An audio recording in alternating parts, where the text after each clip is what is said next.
What's up, YouTube? Ride along with us as we head north to Alaska. We don't need a destination, let's go where the river's taking us. I guess you can tell by now, this isn't going to be our typical travel video. This is going to be a trip of many firsts. It's going to be the first time that Deb has ever been on an airplane. It's going to be the first time that either of us have ever been to Alaska. And it's going to be the first time that we've ever overlanded in a Toyota. After a very early morning flight, we made it to Alaska, very tired but super excited to see what daylight would bring us. This is a bunch of overlanders completely out of their element. What are we doing? Getting an Uber really early in the morning. Early Uber. What's that? An early Uber. It's an early Uber to get to where we're staying, and then it's breakfast time. Breakfast. So, breakfast time. We were not alone on this trip. Justin and Michelle from Misplaced Overland was with us, along with Michelle's brother Rod and his wife Shannon. We'd made it to Anchorage a day before our scheduled pickup from Alaska Overlander and decided to spend the day there just hanging out, getting acclimated to the time and things like that. But we had to get breakfast first, and this was incredible. Yours is supposed to have no mushrooms.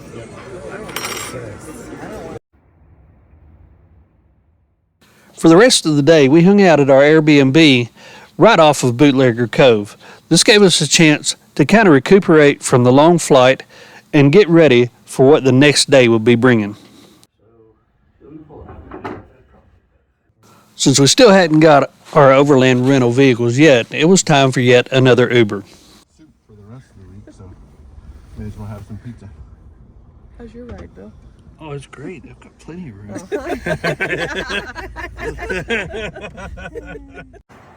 And since we had no scuttle or camp chef or even a jet pool, we had to eat. Who could pass up a chance to eat at the famous Moose's Tooth?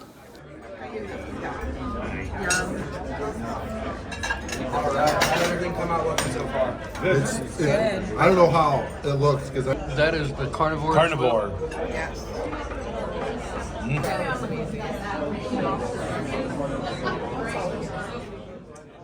The rest of the night was just spent hanging out at the Airbnb and getting ready for the morning.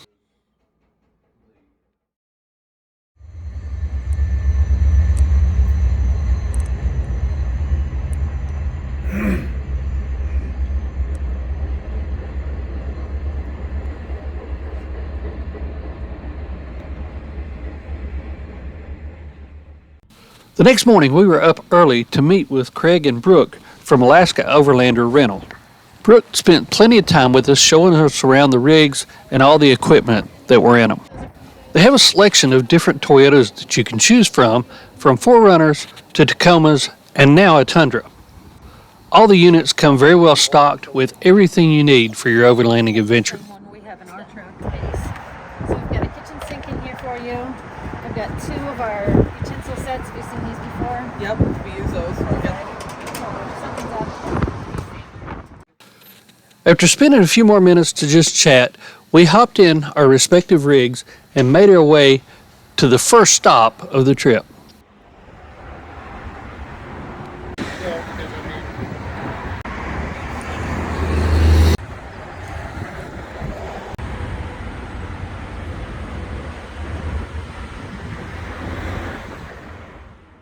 Yep, it was the epic sight of Golden Donuts.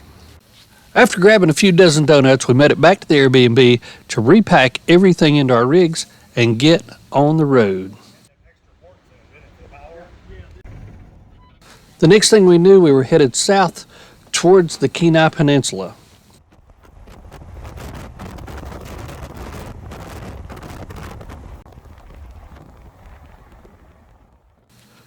Some of the employees at Alaska Overlander told us about this little restaurant in Girdwood, Alaska, and we had to stop and get their halibut.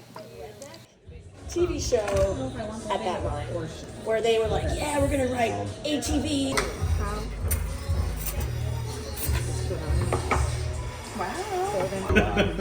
That looks just as good. How is it, dear? That's Fishy? really good. No. Fishy? No, it's wonderful. We got our stomachs full, left Girdwood, and made our way toward the Crow Creek mine.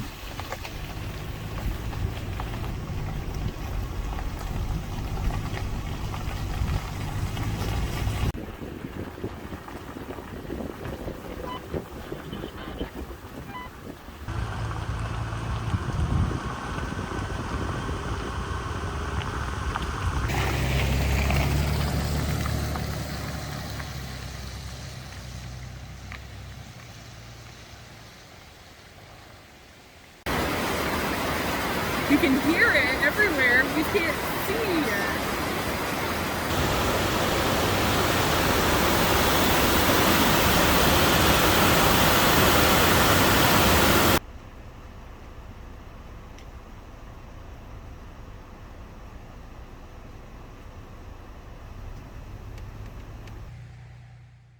Crow Creek Mine was once a bustling gold mine.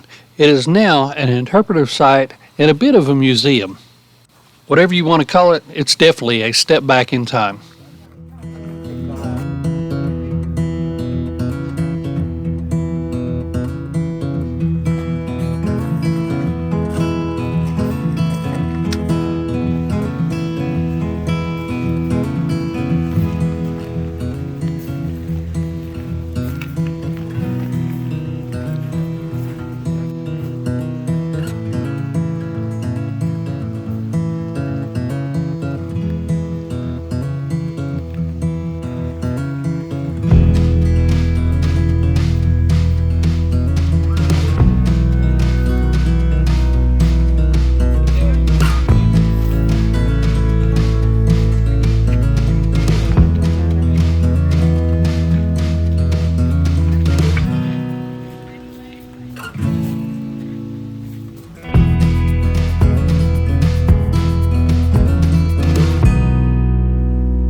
After leaving Crow Creek, we headed on down the Seward Highway. The plan for tonight was to camp somewhere around the Kenai Lake. We've kind of been on a roll lately about hitting popular places during holiday weekends. This one was no different. It was Labor Day weekend. We didn't find anything on Kenai Lake, but we did find a nice place on Cooper Lake, and that's where we set up for the night.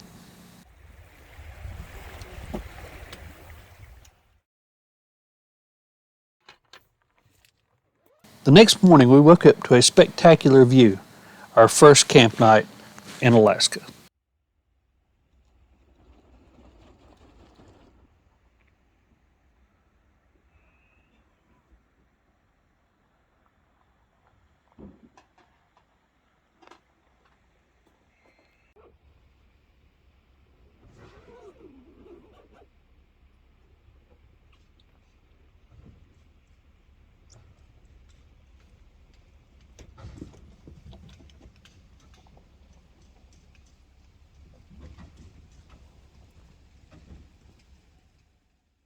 We generally don't like to schedule things or be on a schedule of any type, but today was a little bit different as we had scheduled a ferry ride from Whittier to Valdez.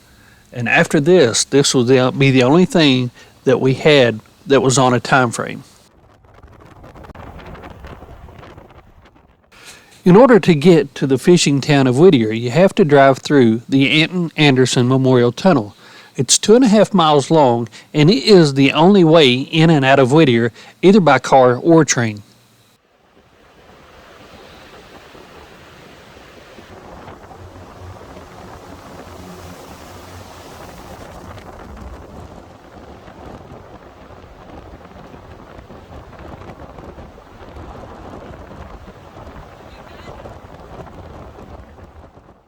This tunnel was built in 1943 and is still today North America's longest highway tunnel.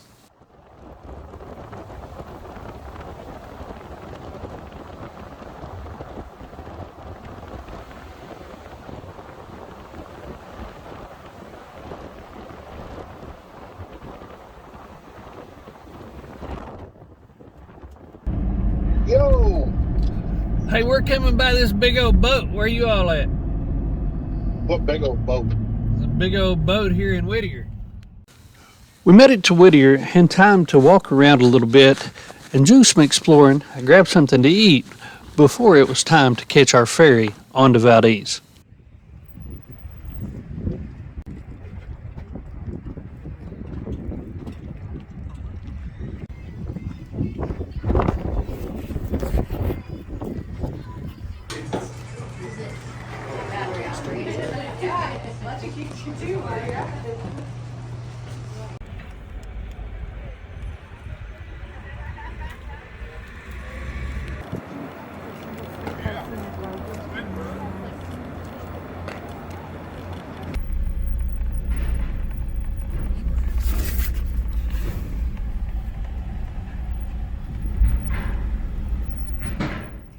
We boarded the ferry Aurora, and it wasn't long at all before we had set sail through the Prince William Sound.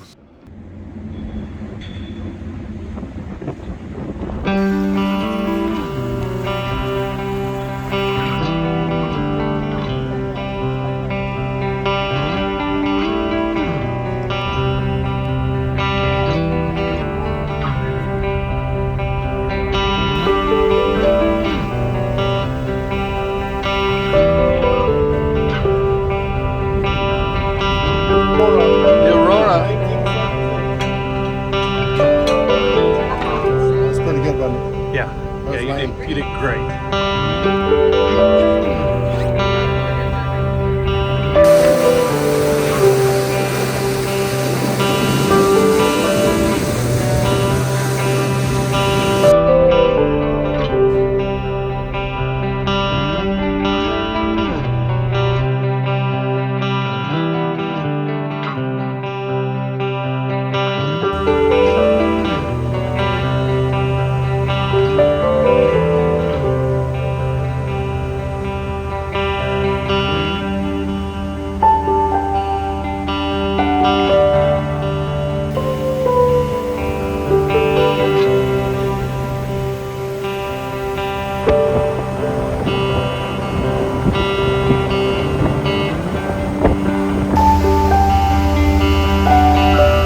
The sights on this cruise are just never ending, but it is 6.5 hours long, and they do have a restaurant with a place to eat and some lounges to be able to just sit back and relax and enjoy the view from the windows.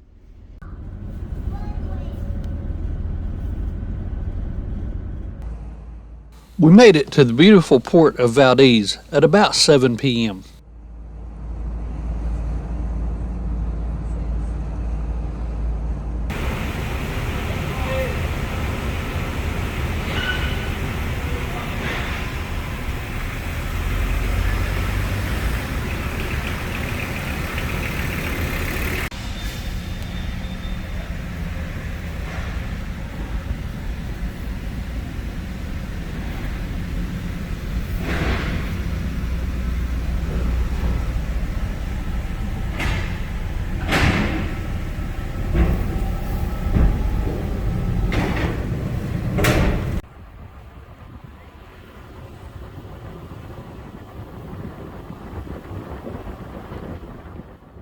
After making landfall, we stopped and grabbed a couple items that we had forgotten to pick up, and then started looking for camp.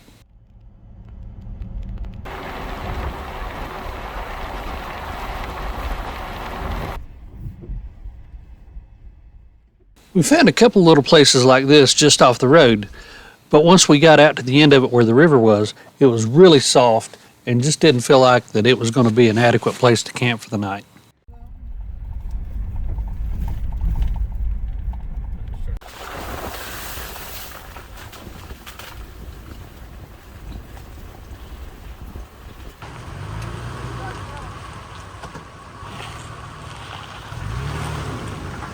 Starting to feel like we're back on the East Coast. Yeah.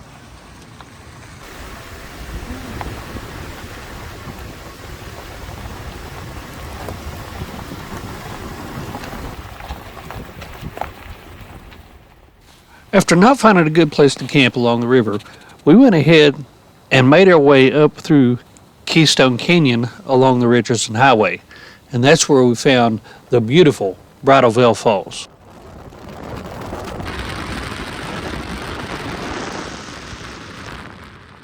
There are several falls along this route, such as Horsetail and Ruddleson. The Bridal Veil Falls, however, is the largest and most photographed of them all.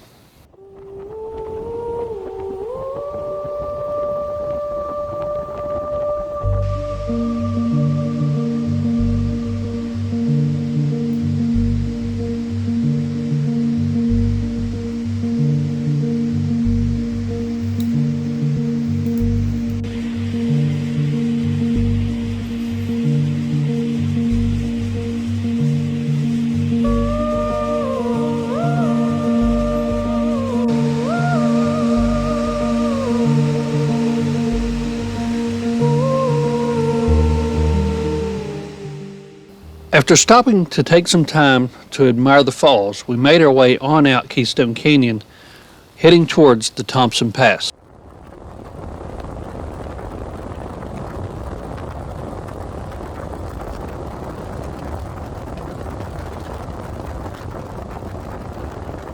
Back into there.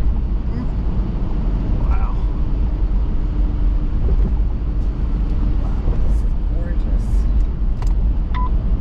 This is magical.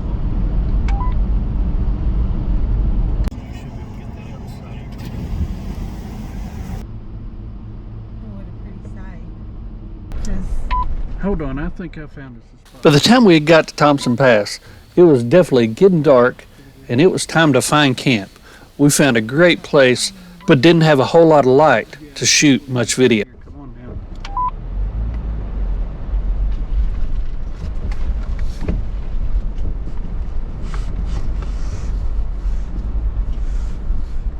Yeah, we can back right in there. Oh yeah. While we weren't able to capture a whole lot of video that night, we were able to capture some pretty amazing photographs. We hope you've enjoyed part 1 of our Alaskan adventure and hope you'll stay tuned for the next episode when we make our way to the unique and colorful town of McCarthy. Until next time, see ya.